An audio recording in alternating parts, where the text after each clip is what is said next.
15 વર્ષથી પાલેજમાં જૂના અને જાણીતા computer, laptop, CCTV camera service, printer repairing તેમજ નવા અને જૂના કોમ્પ્યુટર લે વેચ કરનાર. એડમિશન ફોર્મ તેમજ તમામ સરકારી ફોર્મ ઓનલાઈન ભરી આપવામાં આવશે. ભરૂચના ભાડભૂતમાં હિલ્સા માછીમારીનો શુભારંભ. નર્મદા પૂજન કરી 6000 માછીમારો 1200 બોટ સાથે દરિયો ખેડવા રવાના. ભરૂચ જિલ્લાના ભાડભૂત ખાતે દેવપોઢી 11ના પવિત્ર દિવસે માછીમાર સમાજ દ્વારા નર્મદા નદીનું પૂજન અર્ચન કરીને હિલ્સા માછીમારીની નવી સિઝનનો વિધિવત પ્રારંભ કરવામાં આવ્યો છે. ભાડભૂતથી નિકોલા સુધીના નર્મદા ખાતે વસતા 25000થી વધુ માછીમારો માટે ચોમાસાના 4 મહિના રોજીરોટીનો મુખ્ય આધાર ગણાય છે. આ વર્ષે ઉત્સાહભેર પૂજા કરીને 6000 જેટલા માછીમારો 1200 બોટ સાથે દરિયો ખેડવા રવાના થતા સમગ્ર વિસ્તારમાં ઉત્સવનો માહોલ જોવા મળ્યો હતો. સિઝનના શુભારંભ પ્રસંગે સવારથી ભારે શ્રદ્ધા અને ઉત્સાહ જોવા મળ્યો હતો. માછીમારોએ નર્મદા માતા અને સિકોતર માતાજીના મંદિરે પૂજા અર્ચના કરી હતી. આ તબક્કે નર્મદા નદીમાં 200 લીટરથી વધુ દૂધનો અભિષેક કરવામાં આવ્યો હતો તથા 151 મીટર લાંબી પવિત્ર ચુંદડી અર્પણ કરાઈ હતી.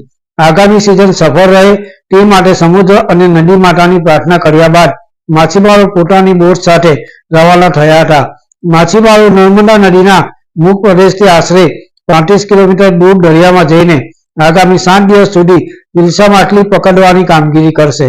ચોમાસાની આખી સિઝન દરમિયાન પરિવારના પુરુષ સભ્યો બોટ દ્વારા માછીમારી કરીને પોતાના પરિવારનું ગુજરાન ચલાવશે. ચાલુ વર્ષે નર્મદા નદીમાં સારા વરસાદને કારણે પાણી શુદ્ધ અને નિર્મળ બનતા માછીમારોમાં વિપુલ પ્રમાણમાં માછલીઓ મળવાની આશા જાગી છે. પાલેજ ટાઈમ્સ, ભરૂચ. આજરોજ દેવશયની એકાદશી સમગ્ર માછીમાર સમાજ આ દિવસે પોતાની રોજીરોટી માટે માં નર્મદાને દૂધાભિષેક કરી, ચુંદડી અર્પણ કરી અને ફૂલથી માં નર્મદાનો અભિષેક કરી અને પોતાના ધંધાની શરૂઆત કરવા જઈ રહ્યો છે. આ સિઝન માછીમારોને સમગ્ર માછીમાર સમાજ માટે એક પોતાના જીવનનો ઉત્કૃષ્ટ દિવસ છે અને એ ઉત્કૃષ્ટ દિવસ માટે પોતાના આખા વર્ષની રોજગારી મેળવવા માટે તનતોડ મહેનત કરીને પોતાની આખા જીવનની રોજગારી પેદા કરે છે.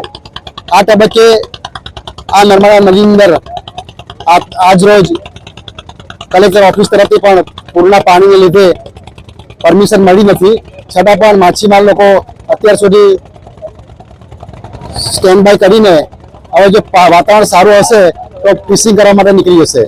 અને બીજું કે આ સમગ્ર માછીમાર દરમિયાન સામાન્ય માછીમાર, પછી જે થર્મોકોલની સીટ ઉપર જે મચ્છીમારી કરે છે તે લોકો અને એવા સમગ્ર માછીમારો પોતાની રોજીરોટી મેળવવા તનતોડ મહેનત કરી રહ્યા છે.